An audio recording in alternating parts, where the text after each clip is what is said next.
Number 5 on this list is King Tut's mask. The curse of King Tut is one of the most famous curses to surround a tomb ever. King Tut was a pharaoh in ancient Egypt who boasted one of the most ornate tombs in history. This tomb carried a curse though, and those who entered it suffered fatal consequences. On the pyramids of Giza, there's a very specific curse written on the entrance. It reads, "All people who enter this tomb who will make evil against this tomb and destroy it, may the crocodile be against them in the water and snakes against them on land. May the hippopotamus be against them in water, the scorpion on land." This curse stuck with those who entered. It all started with Howard Carter, the leader of the team, whose canary was eaten by a cobra the second that they first entered the tomb. Then the person who financed the whole excavation died shortly afterwards.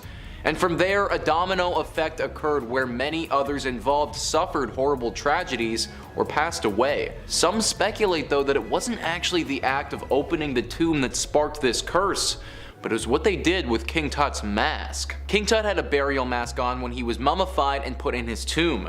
The mask is beautiful. It's meant to resemble the person it's on so that the gods can recognize him and bring him up to heaven. Inside the mask is a bunch of oils and materials that are said to help preserve the body. All of this is all well and good, but on the back of the mask is an inscription. This inscription is said to be a curse similar to the one on the pyramids of Giza. Well, if that wasn't enough, then there's a rumor this mask was broken during the excavation process and had to be reassembled when they took it back to their headquarters. Opening the tomb is already problematic, but to then break the mask of King Tut that has a curse inscribed on it, that's just asking for trouble. Number 4 on this list is King Casimir IV's coffin. King Casimir was born in 1427 into royalty. By 1440, when he would have only been 13, Casimir was named the Grand Duke of Lithuania, and only 7 years later in 1447 became the fully fledged King of Poland. He stood as the King of Poland right up until the day he died. Oftentimes, kings don't make it right up until their death, but King Casimir's success was pretty historic.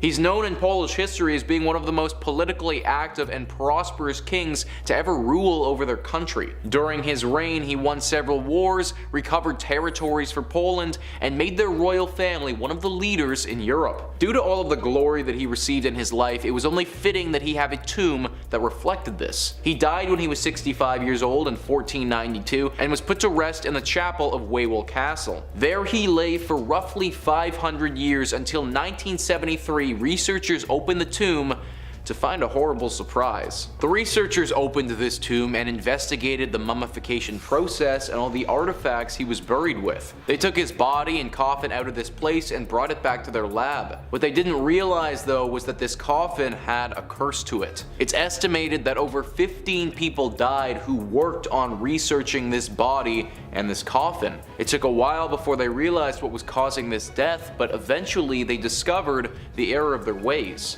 You see, the coffin was cursed, but it wasn't cursed with anything ghostly, it was cursed with Aspergillus flavus. Cursed is also a misleading word to use in this instance as well, because Aspergillus flavus is actually a pathogenic fungus.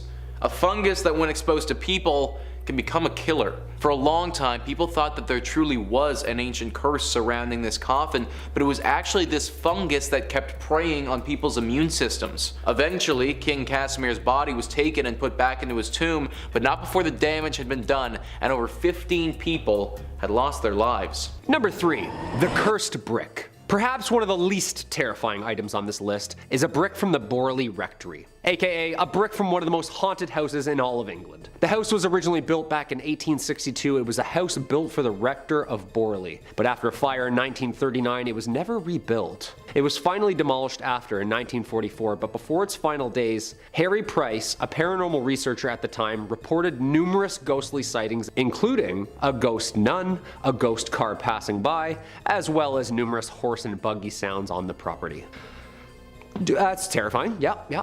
A little piece of the haunted home sits in the Warren Occult Museum today, as they were able to visit the Borley Rectory before it was demolished. According to local folklore, a nun fell in love with a monk from the monastery and the pair attempted to elope together. They were found and sentenced to death. The monk was reported to have been sent to the gallows in the monastery, whilst the nun was sealed into the walls of the nunnery alive. Ouch. This nun is believed to be the one that is seen on the grounds of the Borley Rectory, endlessly looking for the monk that she once loved. That's kind of cute. That's kind of nice. The nun has been seen and heard many times over the years, and the first reports came from 1928 when the owner Guy Eric Smith and his wife contacted a newspaper to report a strange happenings. The newspaper took on the help of an investigator, Mr. Harry Price. Mr. Price stayed at the house to research for more than a year. While staying there, Price witnessed a ton of poltergeist phenomena. Even said that he got in touch with the spirit of a past tenant, Reverend Harry Bull, who died in the house. After numerous attempts at exorcising the property, in 1930, Mr. and Mrs. Smith left the house for good. The next residents of the house were Reverend Foister and his wife Mary Ann. They both experienced the same phenomena that Price and the Smiths had witnessed before them. However, this time the poltergeist activity seemed to be a little bit more aggressive, with reports of smashed glasses, broken windows, and Mary Ann being even thrown from her bed in the middle of the night. In 1939, the house was burnt to the ground due to an oil lamp. It was then left to ruins until 1944 when it was demolished. The Borley Rectory was said to have been the most haunted building in all of the UK, so although just an unassuming brick, its origin story has seen quite a bit of life and death. Number 2. Black magic dolls. We already know some of the infamous museum dolls that are haunted by all hell, but we're not talking about Annabelle. There are apparently handfuls of other dolls that deserve some jarring honorable mentions. Tony Spera believes that there are dark powers that live amongst the various voodoo dolls and handmade figurines that are just casually splayed out for museum goers. Stuffed dolls like the Shadow Doll, of course, who looks like a night terror version of a twisted Muppets puppet. It's known for visiting dreamers and stopping their heart mid-nightmare with fear. Okay, that's a little excessive. So haunted, yeah. There's a satanic doll that looks like it would resemble a tall wooden man, possibly even the devil. Yeah, haunted beyond all hell. Found in the woods too, around satanic worship. Huh, could you believe? And of course, this dark magic doll. They just look haunted, you know? That off-colorization look, the facelessness, and glass casing around it. Again, that can't be a good sign. Historically, if you do this, obtaining a doll or statue or carving, add in a little dash of dark magic and voodoo, and voila, you have a very dark, cursed item. There's also a doll with no mouth and no eyes. Yeah, that's not scary at all. I think we can all agree that there's like 20 origin films like right here with each and every one of these black magic figurines. Like I understand Furbies a little bit more now, you know? Like that's a cursed item right there. 100%. Furbies belong in the Warren Museum. I'm surprised there isn't some there already. And coming at the number 1 spot, the music box. And of course we had to include one of the creepiest elements of the Conjuring movies, and I guess what makes any scary movie scary. It's the music. And boy is there one haunted creepy Warren Museum object that comes to mind: the Perron family music box. Director James Wan wanted to use the actual music box in the first film because mirrors and creepy music make for the best thrillers, but also because that there is a real haunted artifact from the real case. Today, the box is safely stored in the Warrens Museum alongside all of the other spooky items that we already covered. The music though, right? Like this part in the movie actually scared the shit out of me. Like the anticipation alone. They always do it so slow too, don't they? Dun dun dun dun dun dun dun dun dun dun dun. But it's like real life though. That's horrifying. The music box apparently caused a lot of problems for these Perron girls, specifically April, the youngest of the Perron children. She found this antique in the house and she used to communicate to spirits. In the movie, this was a happy ending, but in real life, the Bathsheba Sherman curse was never really resolved. The original OG film, The Conjuring, was one of the best haunted house movies of the last decade that arguably spawned both a franchise and a new respect for old school horror. I wonder what's next for us in the James Wan universe, cause that werewolf paw, yeah, that looks terrifying. Number 5, Uluru Rock. If you're heading down under for vacation this year, well, there's a certain object that remains very cursed there that people don't really recommend you tamper with. And it's huge. Uluru Rock. Yeah, this massive sandstone monolith in Australia was discovered on paper in 1873 by surveyor William Goss. He named the landmark Ayers Rock in honor of the then Chief Secretary of South Australia, Sir Henry Ayers. Known as such, of course, until 1993 when it was officially renamed to Uluru, honoring the title originally given to the Anangu First Nations peoples, to whom the site is sacred and, more importantly, home. This thing is strange. First off, this place is highly sacred, stumbled upon by the First Nations people of the northern Aussie area for who knows how long. This site has been known over the eons to have strange powers though, i.e. any tampering, stealing, defacing, or slandering the megalith is a sure way to test your luck against, well, the universe. This place shouldn't be messed with. One man stole a chunk of rock from the monument and experienced so much bad luck that he actually drove 3,000 kilometers to return it in person, in an attempt to rid himself of the karma he believed was attached to him. The chip was returned 40 years later. The largest piece of rock that was ever returned back to the site weighed more than 70 pounds. Yeah, this is serious stuff. First off, how the hell did you sneak that off the site? Like, did he just back his truck up to it like, yeah, just chip that big rock off, put it all in. He apparently wrote, "Dear Australia, I am so sorry I took this piece of Uluru. I wanted a piece of Australia to take home with me, and this was the wrong thing to take. I hope Australia can forgive me and welcome me if I ever come back. Signed, an unwise traveler." Yeah, the reason they advise visitors not to take anything is the paranormal omens connected to said rock. Also, this is a giant rock we're looking at, like only a tenth of its mass you can see. It's like an iceberg, like underground. So before you experience any bad luck, illness, or karma beyond karma any day soon, I'd just collect seashells and skip this whole thing. No? Number 4, the voynich manuscript. As always, if you like what we do here at Top 5 Scary, make sure to hit that like button down below or comment down below which archaeological find you know of that has impending doom upon the discoverer. I love this stuff. It's scary beyond all belief, but it's interesting. We're all about it here. And speaking of, so apparently there's a giant Italian Renaissance-ish folio called the Voynich manuscript. It's named after Wilfrid Voynich, a Polish-Lithuanian book dealer who purchased it in 1912. Yeah, we don't really know what this thing is. One thing it most certainly is would be the most bizarre and mysterious book of all time.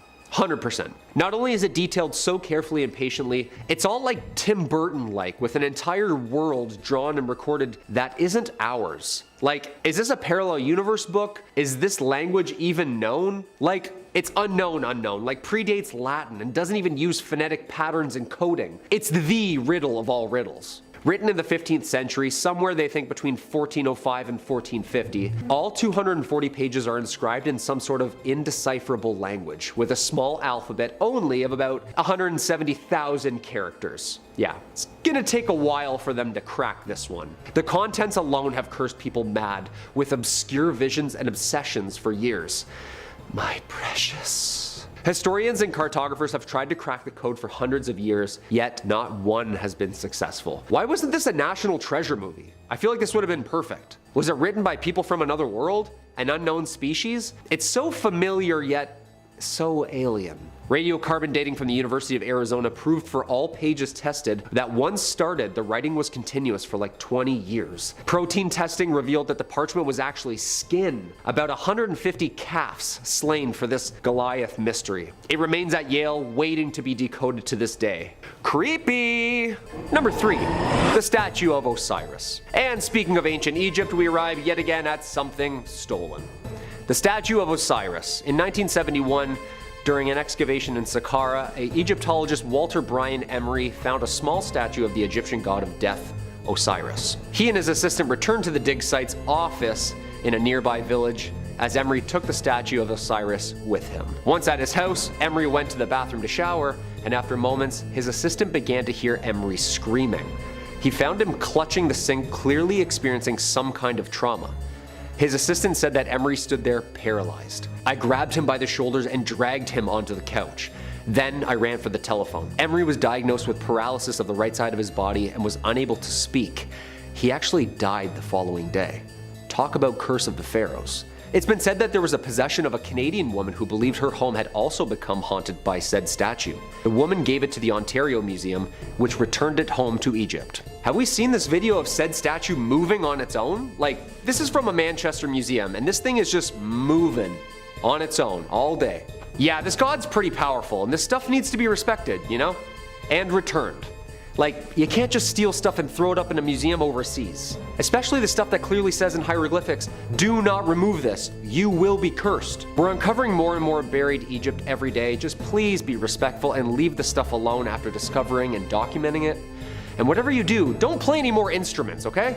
Number 2, ballista balls. Almost 2,000 stones were found during archaeological excavations in the Gamla Natural Reserve, of which the ancient Jewish city of Golan Heights used to sit. This is the site where the largest number of ballista stones from the early Roman period were found.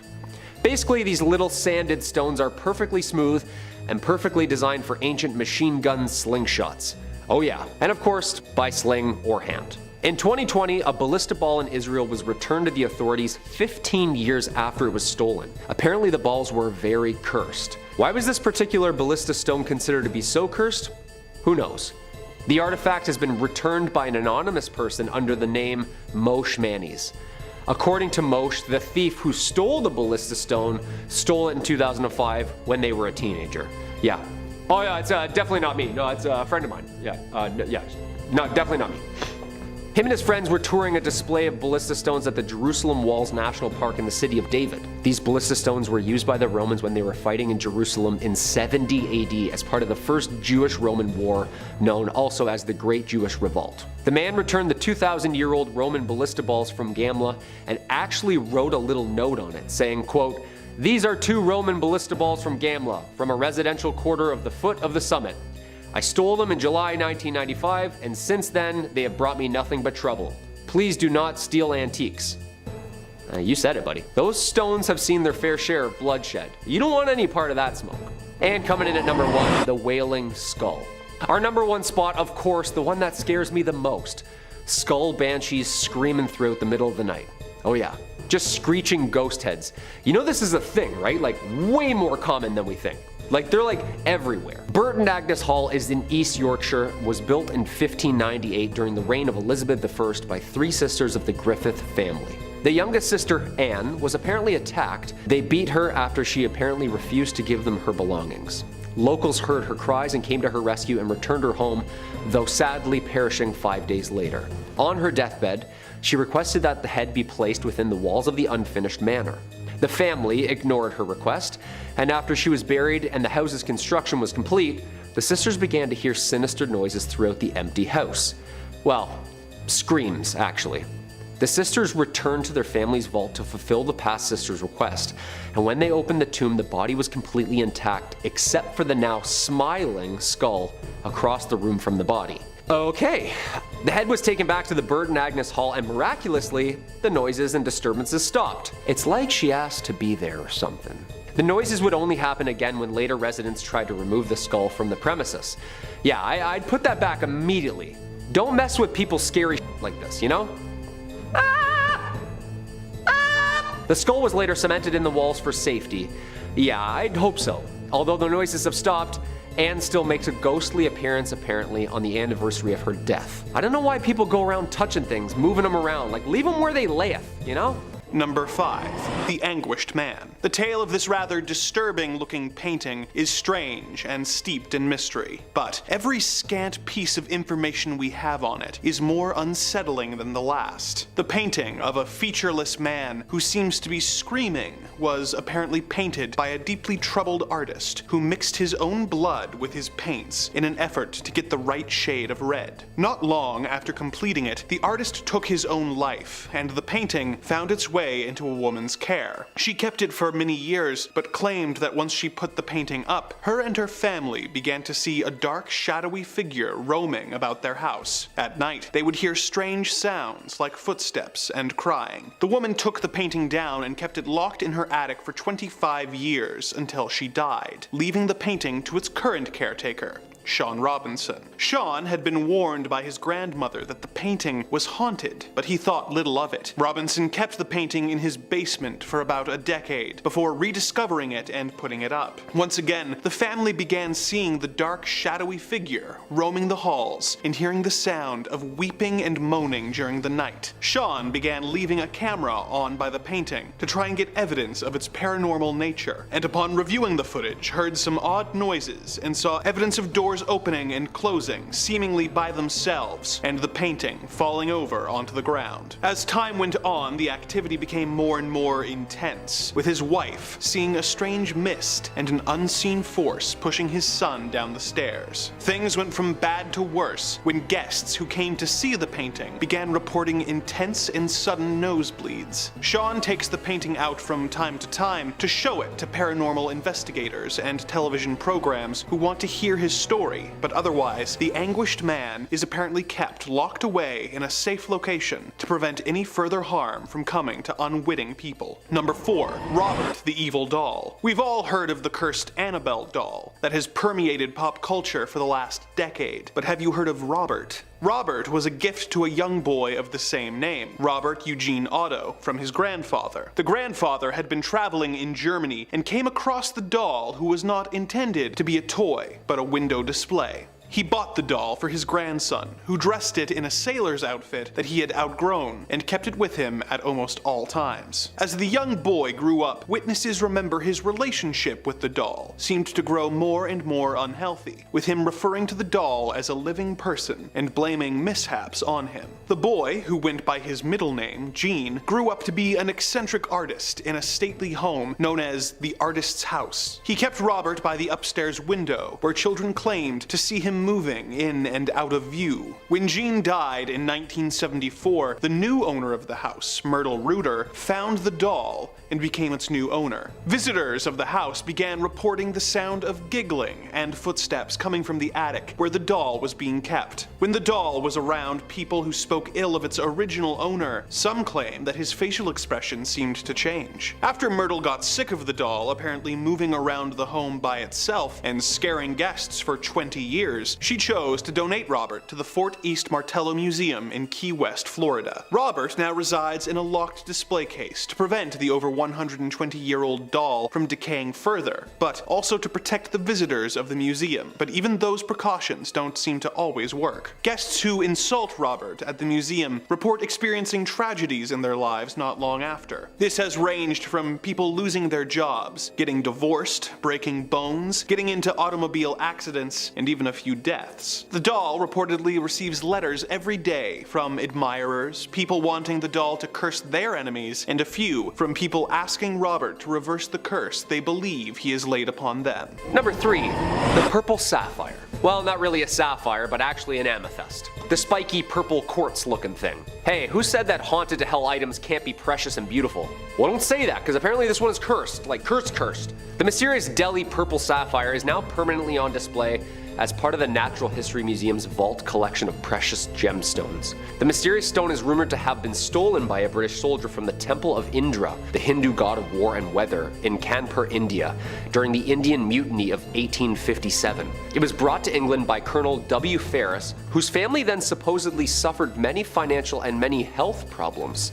I love how financials first. The stone was given to Edward Heron Allen, a scientist and writer, in 1890, who claimed to have started having bad things happen to him and those who were lucky enough or unlucky enough to see or hold it. He came to the conclusion it was hexed with a curse, and eventually decided to have it stored away in a bank vault inside 7 locked boxes with a note of warning to anyone who dare handle it. Allen warned that the Delhi purple sapphire is cursed and is stained with blood, and the dishonor of everyone who has ever owned it. Weary of its alleged powers, he kept it locked away in 7 boxes and surrounded by good luck charms. He also left strict instructions not to remove the amethyst until 33 years after his death.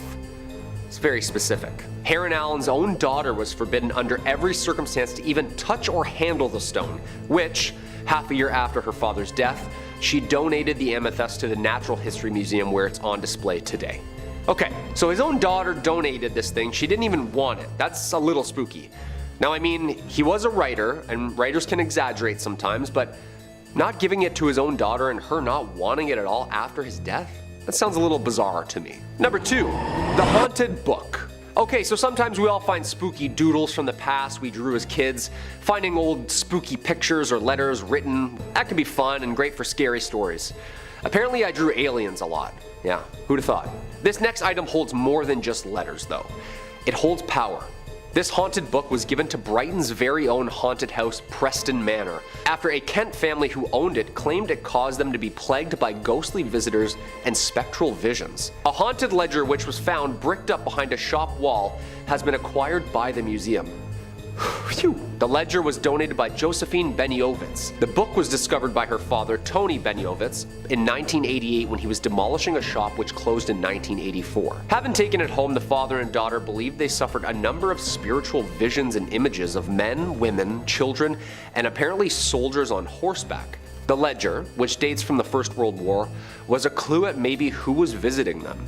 The daughter was told by one of the spirits that the book must be returned to Brighton where its first entry was written, which was in December 1915. The terrified family delivered it to Preston Manor, which is known for its paranormal occurrences and spiritual events. A medium visiting the house inspected the book and confirmed that they could sense evil omens emanating from its pages. It remains locked up only to be viewed after cleansed. Yeah, I don't think I'm going anywhere near this thing. Yeah, all those old books are usually wrapped in like someone's skin or something evil. Yeah, no thanks. And coming at the #1 spot, the Iceman. This definitely had to be my #1 spot. And it's not my favorite UFC fighter, Chuck Liddell. But this is the most terrifying find of all. Not really much of an item either, but more like a 5,000-year-old frozen and perfectly preserved human mummy that was discovered in 1991 in the Ötzi Alps in Italy. Ötzi, of course, is the name researchers chose to name the mummy for obvious location reasons. This frozen mummy is of a man who believed to have lived 5,300 years ago. Ötzi is believed to have been apparently murdered before being frozen in its time. This is claimed after the discovery of an arrowhead found embedded in his left shoulder and various other wounds on his body. He also has multiple different DNA types on his clothes, suggesting he was in combat or in danger in his last moments. The nature of his life and the circumstances of his death need more investigation, but scientists believe he's Europe's oldest natural known human mummy, offering a very shiny new view of the Copper Age. A huge glacier surrounded him after he died of exposure and preserved his body in a mile-high ice cube. However, this is where it really gets spooky. Once unearthed, rumors of a curse surfaced too and grew stronger as people linked to him began to die, often in accidents or natural health problems. All in all, so far 7 deaths have been tied or loosely related to Ötzi's de-thawing, including forensic pathologist who was killed in a car accident en route to give a speech about Ötzi the Iceman, a mountaineer who died in an avalanche, a hiker who discovered the Iceman on a hike with his wife and later perished after falling down a treacherous path. A molecular archaeologist was found dead in his home after he was finalizing a book about Ötzi. The head of the forensic team died of a heart attack, another discoverer died of a brain tumor, and another researcher perished of multiple sclerosis. Yo, say what you will about curses if you believe them or not, when people start dropping all involved in this one find, there's gotta be some sort of otherworldly connection going on here. Whatever the case may be, this find is one of the most scientifically precious and also one of the most spiritually terrifying. Should we study this mummy some more and unearth more mysteries of the past, or should we risk the lives of those who study it? Number 5. The Pearls of Death. We know the Warrens. If that name doesn't sound familiar, check out some of the other vids and who they were on this channel. They were a pretty spooky duo. They've seen some nightmarish stuff in their time, and still have some proof of the evil that they vanquished. Their son-in-law still runs the official occult museum website and museum out of Monroe, Connecticut. Now, if you've seen Annabelle Comes Home, this first item on the list should ring a bell. The character Daniela in the movie tries to communicate to a loved one beyond the grave. Never a good idea. Unless you're with the Long Island medium, you know? Stick with the professionals. In order to do that, however, she puts on the museum's mourning bracelet. Yeah, that's not really a good idea there, Daniela. Now, there isn't really a mourning bracelet in the real occult museum, but there is such a thing as the Pearls of Death. And as of now, the Pearls of Death still have yet to appear in the Conjuring franchise. But they're notoriously one of the most dangerous items in the Warrens Museum, says their son-in-law, and very, very real. Beautiful accessory, I should add, but a very haunted and spirited set of pearls. They were added to the museum after a woman claimed that they were constantly strangling her. The Pearls of Death are said to strangle those who wear them. Now, I know what you're thinking. Get a bigger size, right? Well, it wasn't the wrong fit, per se, but like, choked aggressively. The story goes, the second that this poor woman put on these pearls, she literally needed people around her to even yank the pearls from its death grip around her neck. Yo, that is terrifying. Sometimes when I sleep with my chain on, I feel like I'm in a triangle choke in the UFC. But thankfully for us, the curls currently rest on the Warren shelves, where they'll hopefully stay for the foreseeable future. Tony Spera, the son-in-law of the Warrens and current owner-operator, says, it all goes way back with the cursed objects. Objects that someone put a curse onto. It could be a bracelet, a necklace, or any article that someone performed incantations and rituals over to put bad energy into, as someone or something famously did to the Annabelle doll. I feel like just talking about it is just going to show up. In the same way a priest can bless a holy relic, a satanic worshiper or black magic practitioner can curse a belonging, as seen with the Pearls of Death. Number 4, the werewolf paw. As always, if you dig what we do here on Top 5 Scary, hit that like button or feel free to leave us a comment down below. Let us know which James Wan Warren story is your favorite. I mean, nothing beats the David's exorcism scene in The Conjuring 3. Yeah, spoiler alert, it's uncomfortable to watch. Some of you will get it. Scariest thing I've ever seen in my life, I swear to God. However, in Annabelle Comes Home, we see another terrifying object just chilling on the shelf, a werewolf claw. Later in the movie, we even see a real werewolf demon thing outside the Warrens' house. And of course, according to Tony Spera, the werewolf paw is a nod to the real 1980s werewolf case that took the Warrens all the way to London, England. A true story of demonic possession, and not just normal demonic possession. That's a weird sentence to say out loud. But we know about this case. Apparently, they watched a television program, Sightings, and police officers and locals got interviewed about their encounters with a real local werewolf, the infamous Bill Ramsey. They said his abilities to take on men twice his size with ease as he would rampage through the city, blacking out. Lorraine felt a connection to him, and after traveling to London, she found Bill. According to Lorraine, he was possessed by an evil wolf spirit and needed a full-blown exorcism. The exorcism was a success on American soil, and Bill was able to return home, ready to start the rest of his non-lycanthropic days. He wouldn't grow hair or change at a full moon, but he used his fingers like claws, attacked people, and even would run around on all fours. Could this wolf paw in the museum be responsible for the werewolf case in London?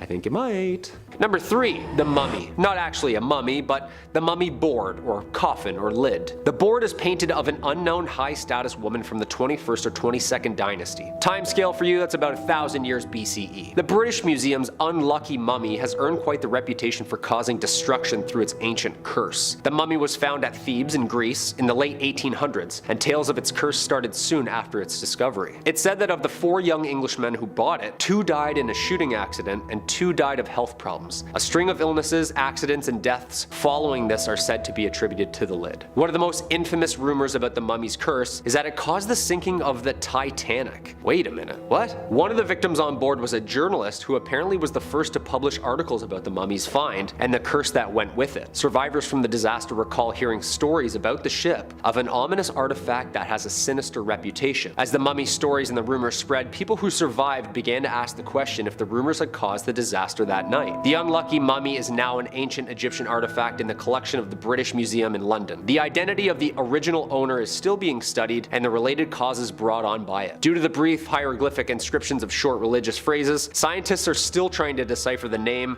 and the curse that comes along with it, and the actual location of where the body disappeared to. It's been feared since the discovery in the late 1880s, and the mummy's lid has acquired a reputation credited with causing death, injury, and large-scale disasters, earning the nickname the Unlucky Mummy. None of these stories have any basis in fact, of course, but the mummy serves as a spiritual question mark and remains a mystery to scientists who crack the code open. Yo, where's Brendan Fraser when you need him, right? He can figure this whole thing out. Number 2, the haunted bed. Apparently there's a bed that makes you more dizzy and have more sinister evil visions than that of a night on a waterbed. Yeah, I've had a couple hungover nights lost at sea, let me tell you. Gets pretty choppy out there. Highly don't recommend it. But this bed, I also highly don't recommend. The lavishly ornate great bed of ware does not like you sleeping in it. The hardwood oak bed is richly decorated and carved with figures and scenes you could daydream for, well, days over. It's so large that it's rumored to comfortably sleep 4 couples. Yeah.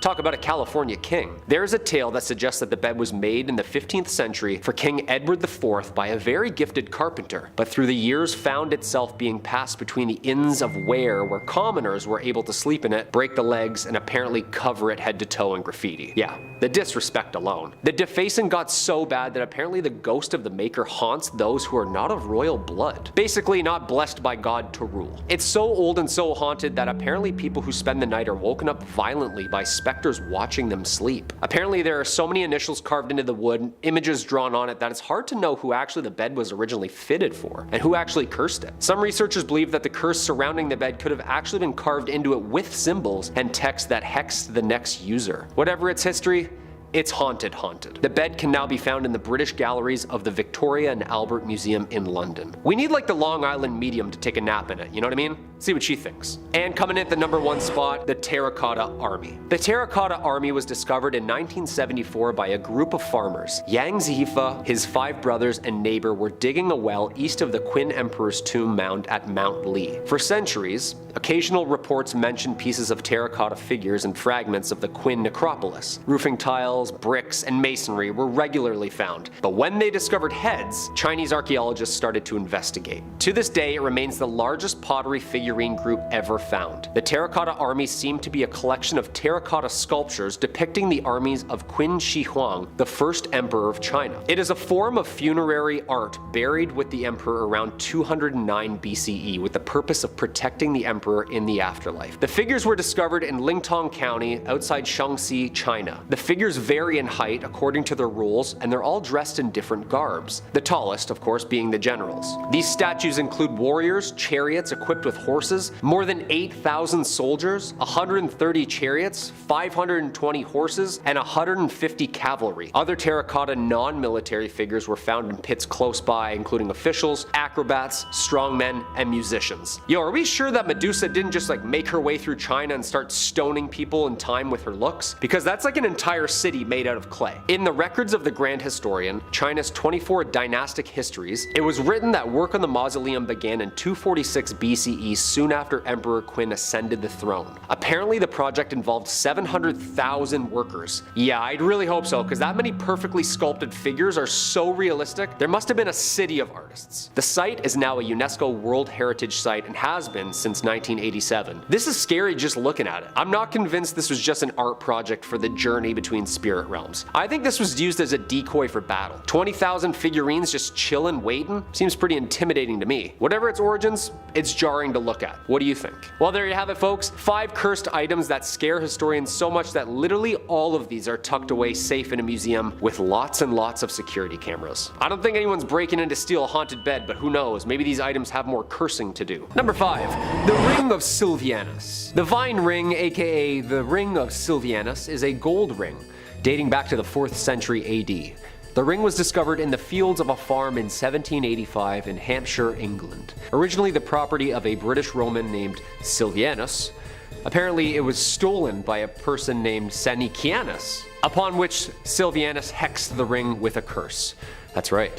In 1888, the owner of the property wrote about the ring in a history of his property, which is now a National Trust property. The ring went on display there in April 2013, where it's been ever since. Oddly, in 1929, during excavations of the site of the Roman Temple of Nodens at Lydney Park, archaeologist Sir Mortimer Wheeler discovered the now apparent curse that goes with said ring. Consulting shortly after with one J.R.R. Tolkien. That's interesting. The ring is apparently much larger than most rings as well and was perhaps made to be worn over gloves. The band of the ring has 10 edges. Among it is the goddess Venus engraved, along with the saying, "Live in God." Yeah, that's pretty awesome. The lore goes, while at the temple Sylvianus' gold ring vanished. Believing the thief to be an individual named Antikythera, Sylvianus demanded supernatural justice. And at the Temple of Nodens, crafted and carved a hexed tablet known as the Curse Tablet, or Defixio. On the tablet, he wrote, quote, "For the god Nodens, Sylvianus has lost a ring and has donated 1/2 of its worth to Nodens. Among those named Antikythera, permit no good health until it is returned to the Temple of Nodens." Yeah, that sounds like a spell to me. You better return that, buddy. Nodens is like Poseidon. Yeah, that's not good if he's out there looking for you. Number 4.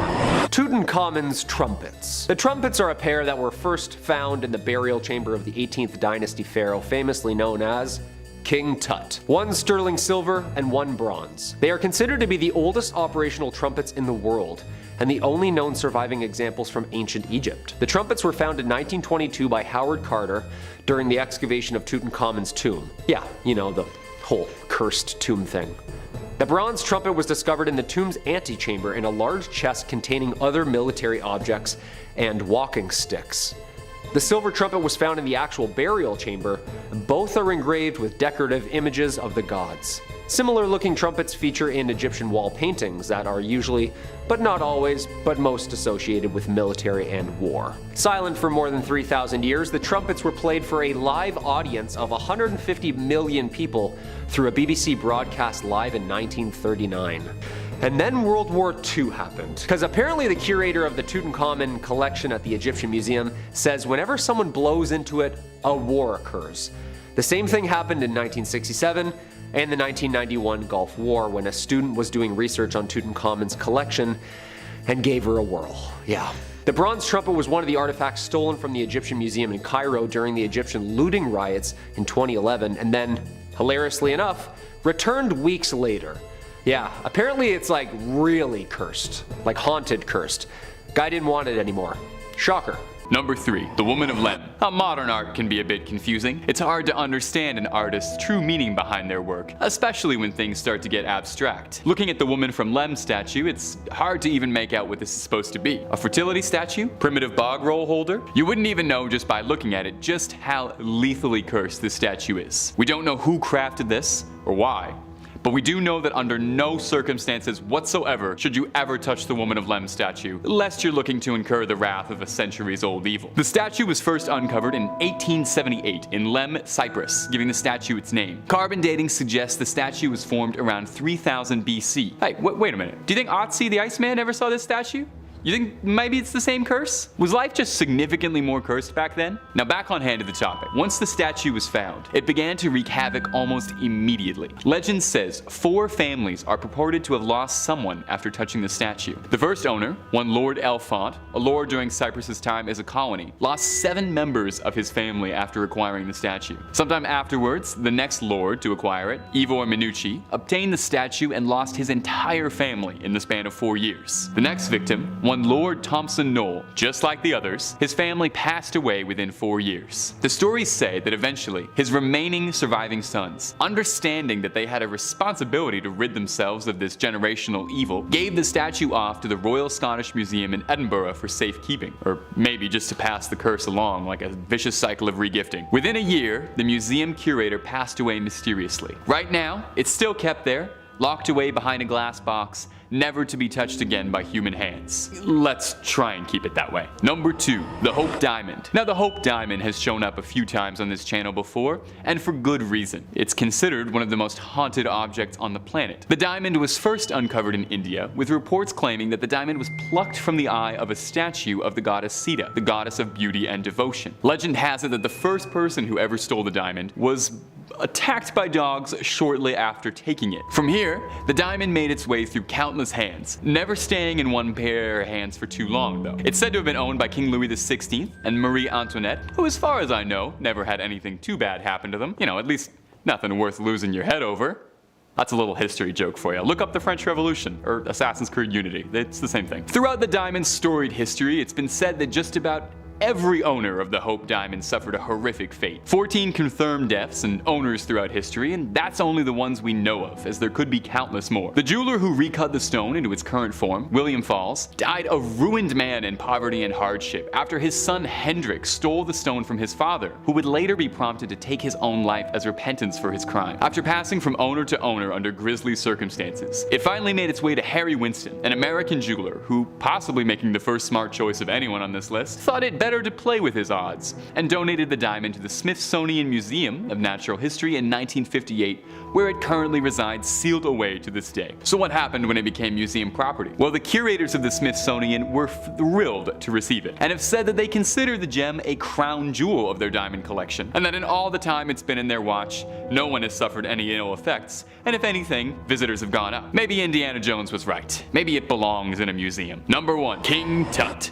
Now, number 1 on our list might be a little bit esoteric. It's the curse of King Tutankhamun, so not quite an object, but worth noting. King Tutankhamun, or King Tut as his close friends like to call him, is arguably the most famous pharaoh of all time. Uncovering his tomb was a landmark moment in Egyptology and archaeology, with his tomb serving as something of a golden goose for archaeologist Howard Carter, who spearheaded the excavation attempts of King Tut's tomb. It took years upon years of concentrated efforts hunting for it, but in 1922, Howard Carter, Carter, under the commission of Lord Carnarvon, uncovered the late pharaoh's mighty tomb. Howard Carter, Lord Carnarvon, and their companion Evelyn Beauchamp, the daughter of Carnarvon, were the first people to ever step inside King Tutankhamen's resting place in centuries. Unfortunately, it wouldn't go so well for them. The first victim was Lord Carnarvon. Upon entering the tomb, he was bitten by a mosquito, and mere weeks later, the bite became deeply infected, poisoning his blood, leading to a loss of life. The author of Sherlock Holmes, Sir Arthur Conan Doyle, upon reading this story in the news, had theorized that there was a curse put in place by the old gods watching over Tutankhamen's tomb. And that's the guy who created Sherlock Holmes, so let's assume he's probably pretty smart and doesn't just jump to conclusions. The next victim, George Gould, was a visitor to the tomb who developed an intense fever shortly after walking through it. Within months, he had passed away. Next was A.C. Mace, a digger on the excavation team, passed from an intense case of pneumonia shortly after his involvement. Howard Carter's secretary, Captain Bethel, was the next victim, passing away 6 years after the unearthing under mysterious circumstances, believed to have been smothered in his sleep. Now, Howard Carter, the original excavationist who helmed the venture, didn't believe anything about the curse, claiming that it was all superstition and coincidence, not fitting an educated man. He complained, however, that after unearthing the tomb, whenever he would visit Egypt, he noticed repeated sightings of jackals, the same type of Anubis, the Egyptian god of the dead. Which, I've gotta say, if I recently uncovered a legendary pharaoh and interrupted his slumber to plunder his riches for my personal gain, I would probably be a bit wary about seeing a symbol of the god of the dead following me around. 16 years later, Howard Carter would pass away of Hodgkin's disease. Could he have been the last victim of the curse, or did he manage to escape its throes? The king still rests in his tomb in Cairo, where he shall not be disturbed. You're more than welcome to go visit him if you'd like, but please, be respectful. Number 5. The organ. Music is the basis of like every good horror movie, isn't it? Music playing from the other room by itself? Yeah, that scares the shit out of me. When I forget my Bluetooth is on and I hear the music from the other room, my heart skips a beat. And there's some Shakespeare sonnets on there, you know? So it sounds like some dudes in the other room just talking to me in Old English. Well, there's actually an instrument that plays by itself, apparently, every night around 9 p.m. Unless it has priests bless it to keep it only wood and ivory. Apparently it likes to play a little number or two from the other side. Residing in the Warrens Occult Museum in Monroe, Connecticut, Ed Warren, the husband of the famous demonologist duo, apparently likes his classic music. Well, not live, I should say. He obtained the organ apparently after authorities cleaned out a haunted house owned by Reverend Eliakim Phelps in Stratford, Connecticut. Somebody from the authority at the city of Stratford reached out to Ed asking him if he'd be interested in obtaining a musical instrument in which needed some special handling. Nothing like a dusty old haunted organ, like the old hockey games and churches organs, you know? Apparently one night Ed was woken up by the sounds of the chords of the organ being played. It was late at night, so naturally Ed thought maybe someone had broken in and was fiddling downstairs with the instrument. Ed went down to check it out, and as soon as he entered the museum where the Warrens' haunted items are kept, the organ would just stop. Yeah, creepy. And also annoying. Like, why do ghosts always do that? It's so like trickster of them, you know? This would happen over and over and over again. The organ finally stayed quiet semi-permanently when after the Warrens asked a priest to bless the organ on a regular basis. Apparently it needed to be continuously cleansed or else the mysterious pianist would start their eerie tune again. Yeah, organs have to be the scariest instrument on this planet. So Halloween-y sounding, you know what I mean? And so Dracula-ish. Toccata in D minor, just Number 4, the wedding dress. Your wedding day is supposed to be the happiest day of your life, isn't it? Dressed to the nines, till death do us part, cake smashed into your face, yada yada yada, and of course, that iconic wedding dress, you know? Yeah, it's tradition. So what's this wedding dress doing in the Warrens Occult Museum then? Well, the official story behind the white gown in the Occult Museum is that of the White Lady of Union Graveyard. She has been spotted for decades. Many claim they have seen the lady in white at Union Cemetery. She's said to walk the graveyard at night, and locals tell us they've also seen her on nearby roads. Union Cemetery sits just off the junction of routes 59 and 136 in Easton, Connecticut. The legend goes, it's the home of a spiritual entity that allegedly walks the property. I can tell you that now for a fact that this place is haunted. It's one of the most haunted places around, said Lorraine Warren herself. Yeah, and she's seen some stuff in her time. One of the most infamous encounters is that late one night a man was driving down Stepney Road in his pickup truck just past Union Cemetery. Out of nowhere, a woman in a white dress appeared in the middle of the road. The man couldn't slow down in time and struck the woman head on. When the man screeched to the side of the road, there was no sight of the woman he had hit. Apparently this happens more often than you think on that road. Whoever she was, apparently the couple has her dress locked in the Museum of the Occult Finds and deems it spooky enough to leave it alone. Number 3 on this list is the Tai Jinn mask. We have another cursed item from eBay here that can certainly have its benefits, but also have its drawbacks as well, if you aren't careful with it. Mental Floss says the person selling this mask claims that they personally witnessed a witch in Thailand capture a jinn, or genie, in it. Among the mask's alleged talents are the ability to bring the owner riches and the ability to keep vampires away. Both are useful skills, but they come with a price. You must make offerings of food and drink to keep the jinn happy. Not to mention the fact that for the first month you have to meditate on his name 3 times a day for 20 minutes each. So here's my thing. Riches and the ability to ward off vampires, that sounds cool, I like it. I mean, who wouldn't want to have a magical mask that can make you rich? That'd be awesome. Granted, there is that whole other thing too. This is a jinn, and even though that's really cool, I don't want to fall into a trap of fully trusting this thing. Genies are very tricky. They say one thing, you take it at face value, but they mean something else entirely. So this thing might say something and make you believe that you're getting rich, and then totally flip the script on you and have it mean something else.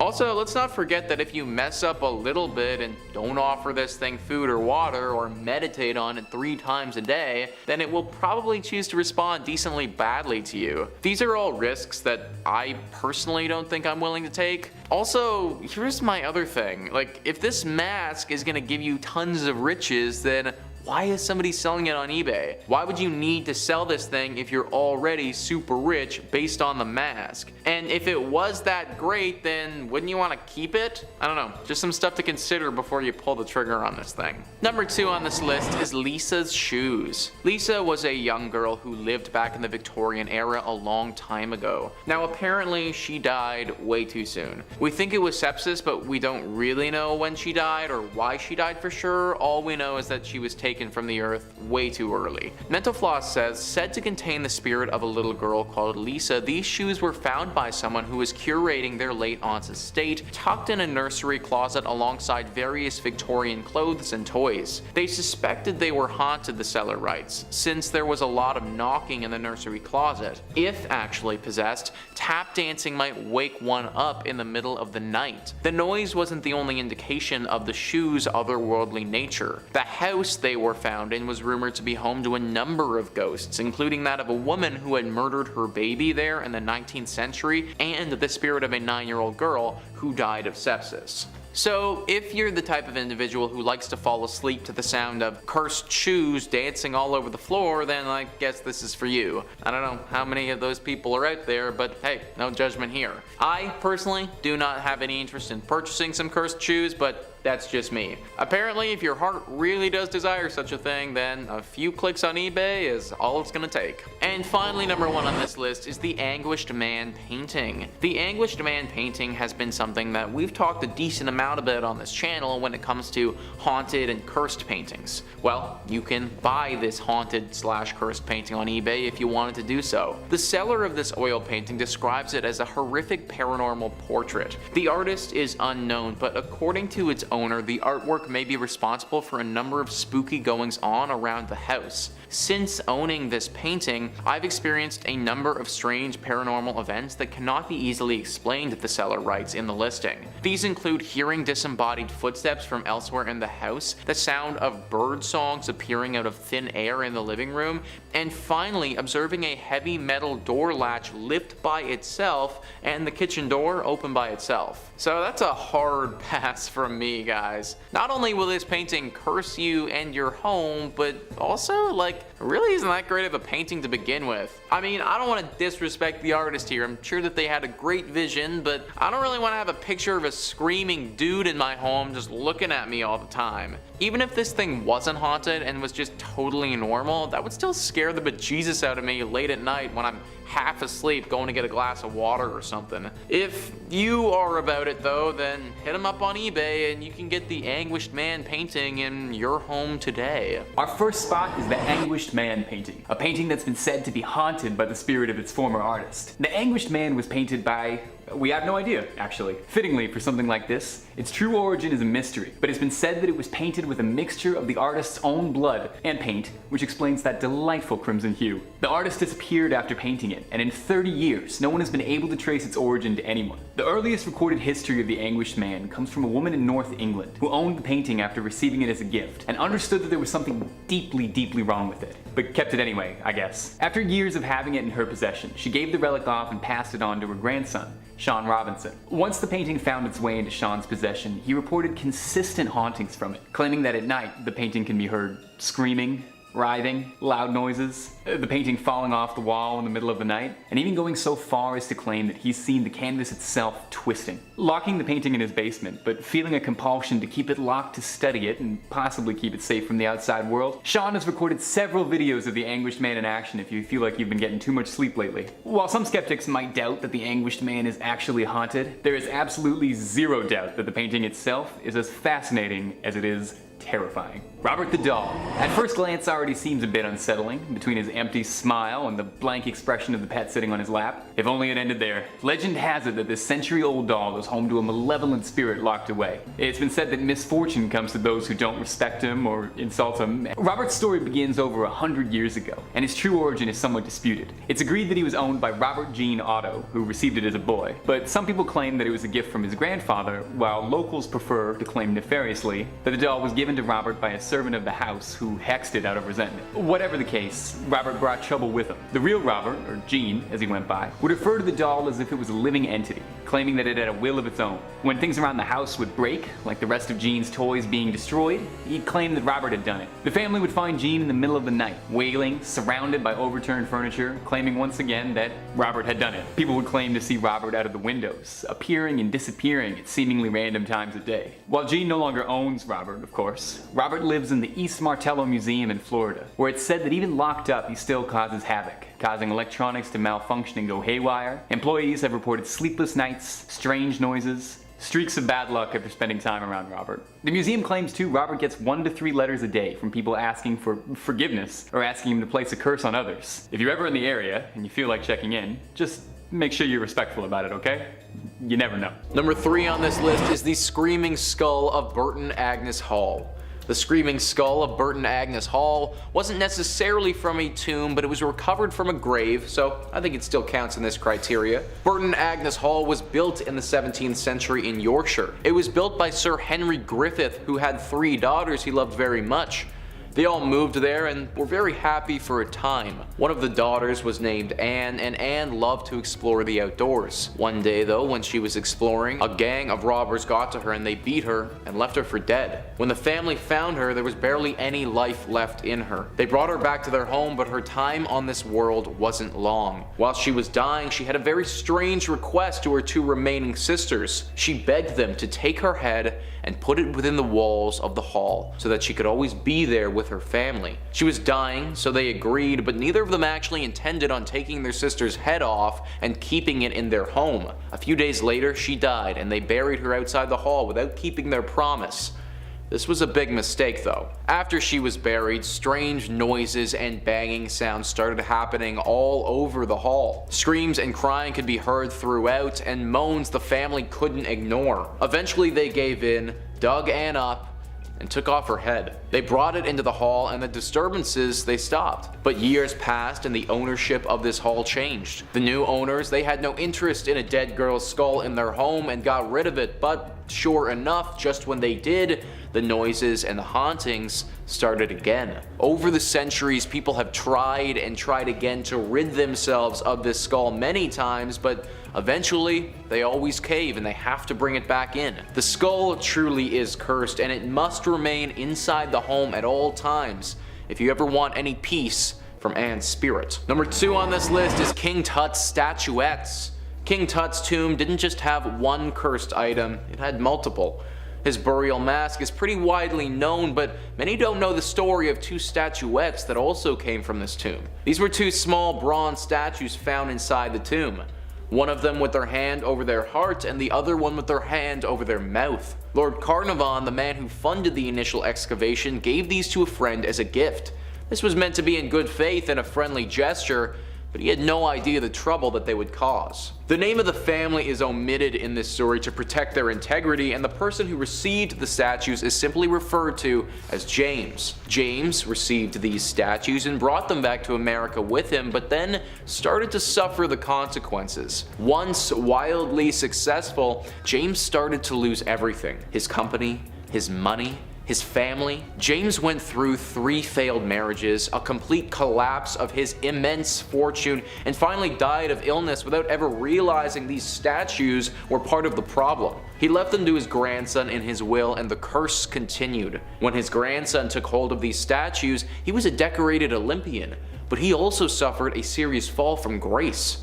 Injuries, other accidents, and failed business ventures plagued the grandson from the second that he took hold of these statues until finally he called the museum. He donated them to the museum so that they could be put with some of the other King Tut pieces and the curse could finally be lifted from his family. Now, it's certainly possible that this was all a coincidence and this family just got down on their luck at the wrong time, but anything involving King Tut has the potential to be cursed, and I wouldn't be surprised if these statues were part of that. Number 1 on this list is the Unlucky Mummy. The Unlucky Mummy is an ornate wooden coffin that was found in an ancient Egyptian tomb. This coffin's preservation was remarkable for how old experts thought that it must be. The coffin was said to hold the remains of ancient Egyptian princess Amun-Ra. The legend says that in 1890 some British men stumbled upon this casket at an Egyptian excavation site. There were 4 men and they all suffered greatly right after coming in contact with this coffin. The first man, who initially took ownership of the coffin, was seen leaving his hotel and walking straight into the desert to never be seen again, only after 1 day of possessing said casket. The second man on the very next day was accidentally shot and had to have his arm amputated. The third man, when they did eventually get back to Britain, returned to see that all of his life savings were gone. And the last man died from disease shortly after the discovery of this artifact. And just like that, the curse of the Unlucky Mummy began. Now, there are some misconceptions with this mummy. Some people believe that the Unlucky Mummy got put onto the Titanic ship and that's what caused the Titanic to sink. That was never the case though. In fact, once the coffin got to Britain, it's never left. That doesn't mean that this thing isn't still cursed though. It currently resides at the British Museum in London. Since its arrival there, other rumors about this ancient artifact have come out, such as the untimely death of writer Bertram Fletcher Robinson. He was convinced that there was no curse surrounding this coffin. In fact, he even wrote extensively on that topic, but then he died shortly afterwards. Incidents like this have happened all throughout history, further solidifying the curse around this coffin. With everything that's happened to it, the term unlucky might just be a bit of an understatement. Number 5. The Bassano vase. When we think of cursed objects, we start to go through the classics, you know, haunted dolls, haunted paintings, even the old haunted diamond. You don't tend to think of haunted glassware. Well, let the Bassano vase introduce itself. A seemingly unassuming piece of home decor, this sinister flower pot carries with it a deadly curse and legacy. First crafted in the 15th century, the Bassano vase was given to a bride as a wedding gift in Napoli, Italy. The day of the wedding, the husband couldn't find his betrothed anywhere. Upon returning home, he found her on the floor, clutching the vase. After her funeral, the vase was given out to one of her family members, who then fell ill within days and had passed away. Of course, no one assumed the vase had anything to do with it, why would it? Despite a suspicious trail already starting to form. The third person to inherit the vase also ended up passing away mysteriously. Well, after the third mysterious death in months, the family contacted a local priest for advice on their situation, and he gave them some reasonable advice. Bury it on hallowed grounds, where no one would find it again. It lay dormant dormant until it was dug up in 1988 by an amateur antique hunter who sold the vase off quickly, restarting the treacherous cycle where it traveled once again, ending lives mysteriously and ruining an otherwise nicely decorated living room. After its revival, it was brought to the attention of local police. They tried to pass it off to museums or cultural sites, but understandably no one wanted anything to do with the wretched pot. So with nowhere else to turn, legend goes that the police returned it where they had once been found, buried deep beneath hallowed ground. Hopefully a little bit deeper this time. Maybe in a lockbox with 3 padlocks and throw away the keys into the ocean. You know, just to be safe. Are you enjoying yourself, my little ghouls and goblins? Click the subscribe button down below for daily frights from Top 5 Scary. Number 4. The Iceman. The Iceman cometh for us all. In 1991, on the peak of the Ötzi Alps in Italy, a pair of mountaineering tourists came across what they thought was a deceased hiker, which in a grandiose sense was kind of true. Not a recent passing, however, because the Iceman in question was dated from 3000 BC. The nature of his passing is unknown, so the criminal could still be out there at large. A fascinating find for the scientific community. The Iceman, nicknamed Ötzi after the mountain he was found in, shined a light on history previously unseen. Ötzi was the oldest body ever discovered with tattoos. History's first bad boy, if you will. After being unearthed, the body was brought to Austria to be studied intensively, but nothing the researchers discovered could have prepared them for the curse that they had unearthed. A worrying amount of people involved in the study of the Iceman found themselves befelled to an ancient unearthed evil. The first man to discover Ötzi, one of the hikers, fell off a path on a mountain to his doom. A mountaineer passed in an avalanche. A forensic pathologist was involved in a lethal car accident en route to give a speech at a university about the Iceman. In total, 7 researchers involved in the study of the Iceman and observers found themselves losing their life after meeting him. So where is the Iceman now? Hopefully supervised? Well, Ötzi is currently being held in the South Tyrol Museum of Archaeology down in the bottom of Italy, where he is kept in a climate-controlled environment to maintain his preservation. Locked away, visitors are permitted to come see the Iceman, but only through a frozen thick glass window. Is that room to keep him cool and preserved? Or is it to keep whatever curse lay dormant inside his bones docile? All we know is that we're thankful that Ötzi's just chillin'. Number 3. Metal balls. So metallic floating shiny balls have been recorded for years. Giant metallic balls like this have been found literally littered around the planet for decades apparently.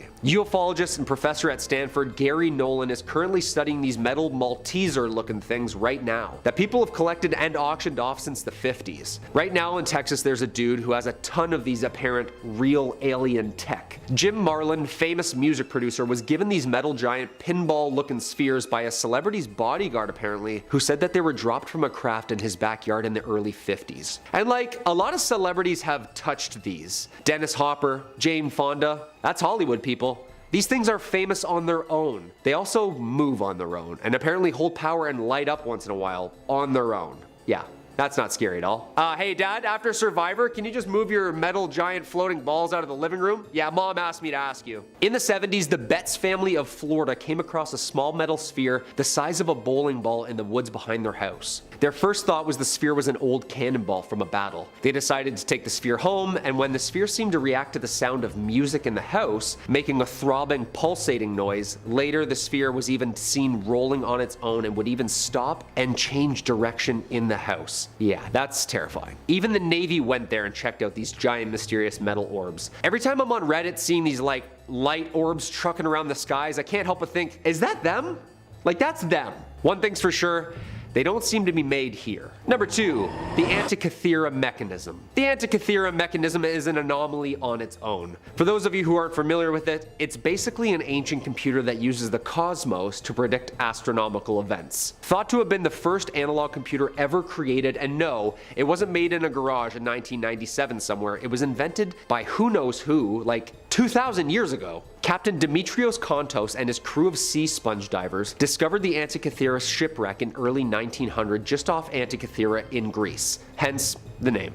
I also find it hilarious that divers diving for something you wipe your butt with found an ancient computer. Like, Something about that just amuses me. They recovered tons of artifacts during the expedition, helping pull up the shipwreck and this precious baby. Many thought it was cursed immediately after its first handlings. Apparently after its discovery, 3 of the divers who dove down died shortly after its find. Presumably of course of the bends of overwork, but locals think this device was to blame. At 150 feet deep, just off Point Glyphadia, the Greek island, the team retrieved millions in bronze and marble statues, pottery, glassware, jewelry, coins, and this ancient mechanism. It was a find of a century and still is. The device is made entirely out of a single bronze sheet, built in a wooden case about the size of a shoebox. The case and its faces are covered with Greek inscriptions, which indicate the device's astronomical and calendrical purpose. It's basically a computer built entirely out of cogs, wheels, gears, and faces, and it would tell you where you were amongst the cosmos. The first alarm clock, computer, calendar hybrid.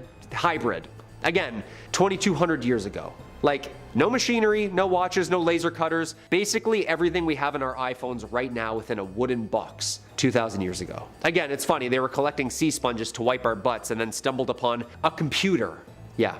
You can find it at the National Archaeological Museum of Athens. And number 1, the Codex Gigas. Obviously, this one's gonna be my number 1 pick. Apparently it translates to giant book, and it's big. It weighs about 170 pounds. Yeah, I'm kind of like really uncomfortable what I've learned and read about this book. It's the largest medieval manuscript in the world. The manuscript is also known as the Devil's Bible due to its highly unusual full-page portrait and detail of Satan and the legends surrounding its creation. Illuminated Bibles were a typical feature of Roman monastic books, but even with this one, the page size alone of the Gigas is notably larger for its time, and it's made out of about 180 donkeys. Yeah, sorry.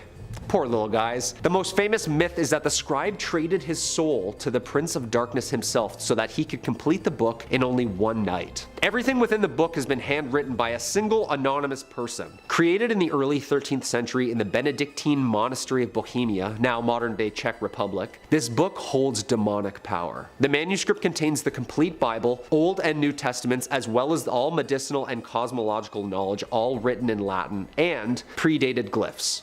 However, it is, unbeknownst to any of us, missing 10 pages. Yeah, just ripped out missing. It's like a movie right there. Apparently some think the codex was created by Herman the Recluse in the Benedictine monastery in the Czech Republic before being stolen and taken to Prague by the Emperor Rudolf II, who, fun fact, also stole the voynich manuscript at one point. Yeah, this guy loved collecting like cursed, demonic, haunted scriptures, I guess. According to legend, the scribe was a monk who promised to create in one night a book to glorify the monastery forever, including all human knowledge. Near midnight, he became sure that he couldn't complete this task alone, so whipped out his pen and made a deal with Lucifer, asking him to help him finish the book in exchange for his soul. That's not really a good idea. It's thought it would have taken him at least 30 years non-stop writing to complete it. The book lays in the National Library of Sweden in Stockholm, where it is on display for the general public. Dude, I can't read Goosebumps without having nightmares, let alone going near this thing?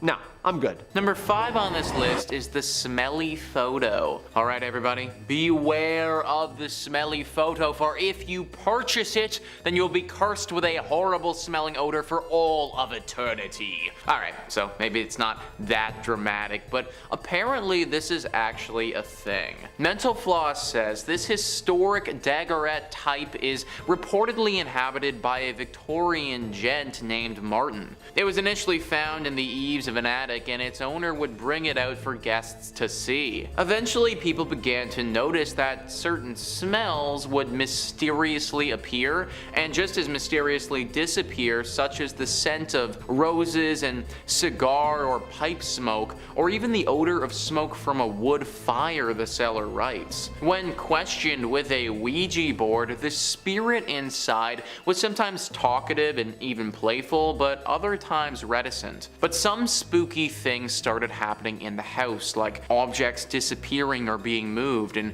footsteps and whispers faintly heard. These strange goings on became more frequent until finally the image was removed from the house and sent to a collector who reports some continued activity. So I'm unsure if you can still buy this thing or if it's completely off the market for good, but realistically, you probably shouldn't want to be buying it anyways. Your house basically becomes immune immediately haunted with weird smells if you purchase this photo. Now, I will admit, some of these smells really aren't that bad, like roses. If this picture can just make my house smell like roses all the time, then I mean, that sounds pretty nice. Or honestly, cigar smoke can be really nice too. Like, there's definitely a time and place to have a good whiff of a cigar, but the big problem is that you can't really control this thing. So if my guy wanted to just scent the house up with the odor of unwashed 1800s Victorian era man, then he could totally do that. This item isn't gonna kill you or anything, but I do think that the novelty would wear off pretty fast and it could get annoying very quickly. Just make sure that you have some Febreze on hand if you do choose to buy it. Number 4 on this list is the haunted donkey. So this one could be very good or very bad depending on the person who purchases it. Mental Floss says this small decorative juice container has a surprisingly spooky backstory. According to the owner, it spontaneously fills up with water. The inherited piece has been exhibiting the odd behavior for years since the owner was a child. At first, they suspected that their grandmother, who owned the item at the time, was filling it with water, but once she died, they discovered that there was something else at play. One night, the seller knocked against the jug by accident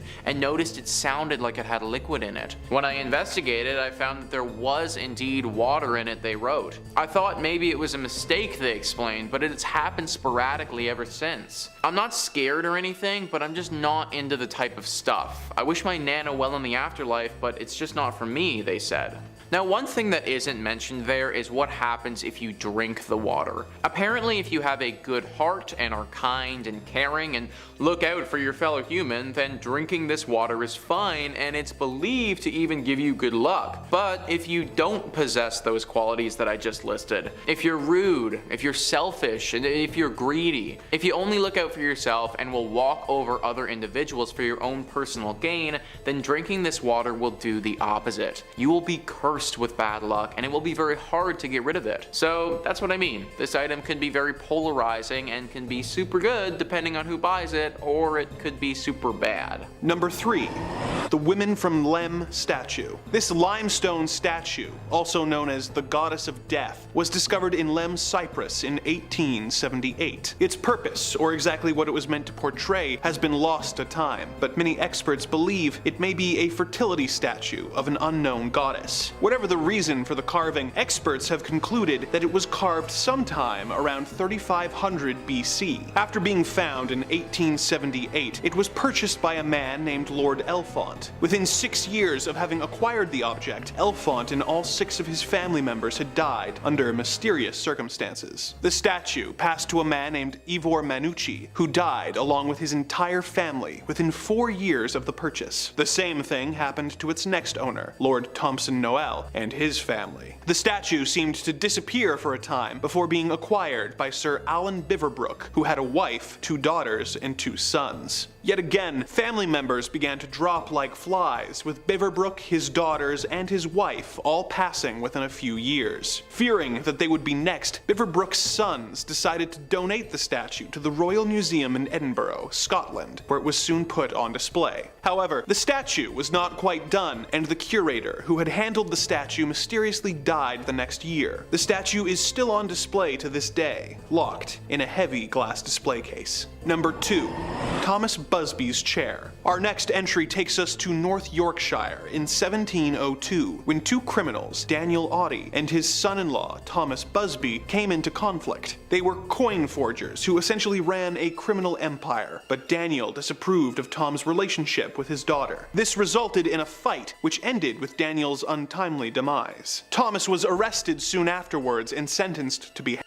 There is some variation in what happened next. Some versions of the tale say that Thomas was arrested at his favorite pub, and others say he was allowed back into the bar for his last drink before his death. Whatever the case, before being taken away, he told the other patrons of the pub, "May sudden death come to anyone who dare sit in my chair." He was then taken away and as the local historian and poet William Grange described it, the bones of the poor wretch who had committed murder to fester in the sunshine and blow in the tempest, until they fell piecemeal to earth, and tradition yet tells tales of night wanderers being terrified when passing the dreaded spot. While Thomas began apparently haunting the spot across from the inn where his remains were displayed, the curse he laid on the chair began taking effect. Over the years, many brave souls sat on the chair to prove they were not afraid and paid the price. In 1894, a chimney sweep sat in the chair and was found the next day hanging next to where Busby had been displayed. In 1967, 2 Air Force pilots sat in the chair as a joke, but when they were driving home that night, they crashed into a tree and did not survive. A few years later, a builder sat in the chair and fell off a roof later that same night. Not long after, a cleaner fell into the chair after slipping while mopping the floor and died of a brain tumor soon after. In 1978, the owner of the now renamed Busby Stoop Inn decided that too many deaths had occurred and donated the chair to the Thirsk Museum. Although they didn't technically lock the chair away, they did hang the chair on the wall, 5 feet off the ground, to prevent anyone from sitting on it and receiving Busby's fatal curse. Number 1. The Bassano vase. Although it has fallen out of favor now, for centuries, a common gift given to brides on the day of their weddings were intricate ornate vases. Our next tale begins in the 15th century Italy and spans over 500 years. Legend says that on the day of her wedding, a bride in a village near Napoli found a gift with no clue which of the guests had given it to her. It was a 4-pound silver vase. She decided to put it in her room for safekeeping before the wedding ceremony, but when the ceremony was due to start, the bride was nowhere to be found. The groom went to her room to look for her and found her lifeless body on the ground, with no trace of what had caused the death, other than her desperately clutching the silver vase. The bride was buried, and the vase was passed on to one of her family members to be taken care of. Within days, the second member of the family was dead from unknown causes. The vase was given to another member of the family, and when he also passed away, the family made the connection between all the recent tragedies and the Bassano vase. Unsure what to do, they reached out to a local priest who, upon hearing the story, informed them that whoever had given it to the bride had either cursed it or made it from cursed materials. He advised them to bury it on sacred grounds. They dug a hole and wrote a note warning, "Beware. This vase brings death," which they placed inside the cursed vase. The vase was buried and remained underground for the next 500 years. By horrible chance, a man in 1988 was digging and came across the vase. He read the note, but being the skeptical type, discarded it and took the newly found Bassano vase to a local auction house. The vase went up for auction and was sold for the equivalent of $2,270 to the local pharmacist. Within 3 months, the pharmacist was dead, and the vase was sold by his family to a local doctor, who also passed away soon after. The vase developed a reputation after this, and several people who were approached to purchase it refused, but it was eventually bought by an archaeologist who, despite his family's protests, did not believe in curses. He died 3 months later. His family threw the vase out their window, but a police officer who was passing by saw this and tried to return it. The family refused the vase back and told him of its cursed nature. He tried to give it to multiple different museums, but having heard about the curse, they all refused. Fearing for his life, he did what the bride's family had done over 500 years prior and buried it in a lead box in a cemetery. Which cemetery he used is unknown, but let us hope that no unwitting soul rediscovers this cursed vase and unleashes it upon humanity once again. Number 5. The family jewels. Some things get passed on generation to generation. Some are begged, some are borrowed, and some are stolen. Our first cursed item has made its way across so many seas at the price of many lives. At a whopping 186 carats, the Kohinoor diamond may look precious beyond all belief, but this cursed gemstone has a much darker, unbelievable side too. The name derives from the Persian Hindi words mountain of light. Many theories exist as to its original owner and who was originally cut for. A Hindu description of the diamond warns that, quote, "He who owns this diamond will own the world, but will also know all of its misfortunes. Only God or women can wear it with impunity." Well, that's jarring, to say the least.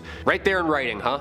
Yeah. It passed between the hands of various rulers, blood-soaked era after another. A king who blinded his own son and a ruler whose head had become encrusted with liquid molten gold was paid for this price. Legend has it that the stone's origins of causing death and misfortune to any male who owns or wears it stems from brothers murdering each other to even sons murdering their fathers over it. But does it actually carry a curse affecting men who wear it? First owned by the emperors of the Mughal Empire in India, it was taken and added with the Timur ruby to make an armband for ruler of the Peacock Empire.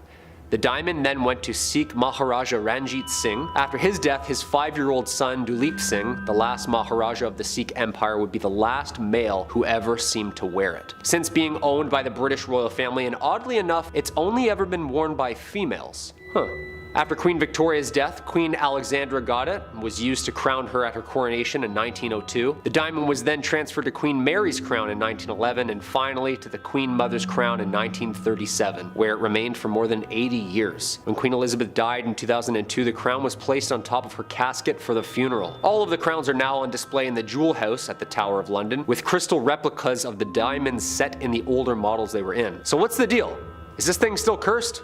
Did the royal family know something that we didn't? Maybe. Number 4. The statues of Lem. The Women of Lem statue was discovered in Lem, Cyprus in 1878 and dates back to about 3500 BCE. The statue eventually earned the nickname the Goddess of Death after 4 different families experienced tragedy while handling and owning the carved stones. The first owner, Lord Elfont, along with his entire family, perished within 6 years of owning the statue, all from mysterious and rapid illnesses. The other 2 owners, Ivor Minucci and Lord Thompson Noel, also died along with their entire families just a few short years after obtaining the statue within their homes. The 4th owner, Sir Alan Beaverbrook, died alongside his wife and 2 daughters of mysterious causes while in possession of the carved rock. Although his sons did not believe in the curse attached to the statue, out of fear of the sudden misfortunes around them, they decided to gift the Royal Scottish Museum in Edinburgh the find, where it is now encased in glass, safe, unable to bear any other family bad news. You gotta think, someone was just like sitting there back then chiseling this rock like 6,000 years ago. What were they thinking? What were they saying out loud? What were they looking at? Why did they seem to have blessed this rock with so much evil and misfortune? You tell me. Number 3. The Delphi sapphire. The Delphi sapphire is a seemingly beautiful gem that carries with it a dark legacy. It's also known as the Gem of Sorrow, named for the misfortune it brings upon all those who've owned it. Its first owner was a British cavalryman named Colonel Ferris, who stole the gem from a sacred temple in India in the 18th century. Soon after returning to England, he was plagued with financial destitution, bringing his family to the brink of collapse. Shortly after this, his family all started to develop debilitating diseases. Ferris suspected that the gem was responsible for these wrongdoings, and attempted to pass it off to a family friend who fell gravely ill immediately after taking it in. Shortly after Ferris's friend passed, the gem was bought by Edward Heron Allen, a scientist who similarly experienced his life falling apart after acquiring the gem. In a desperate attempt to free himself of the curse, Edward threw the gem into Regent's Canal, thinking that he'd freed himself of the accursed stone. Sadly, much like the one true ring, this gem wasn't going to stay at the bottom of a river. It was fished out of the canal and quickly sold to a local jeweler, who recognized the stone as one he had mounted onto a ring for a client, one Edward Heron Allen. Thinking he was doing Edward a favor, the jeweler crafted a new ring and returned it to Edward. Isn't that nice? From there on, Edward swiftly tried to rid himself of it again, this time giving it off to a singer, who after a brief ownership, lost her voice entirely and never sang again. With the ring once again in his possession, Edward decided to end the vicious cycle of regifting and lock the sapphire away.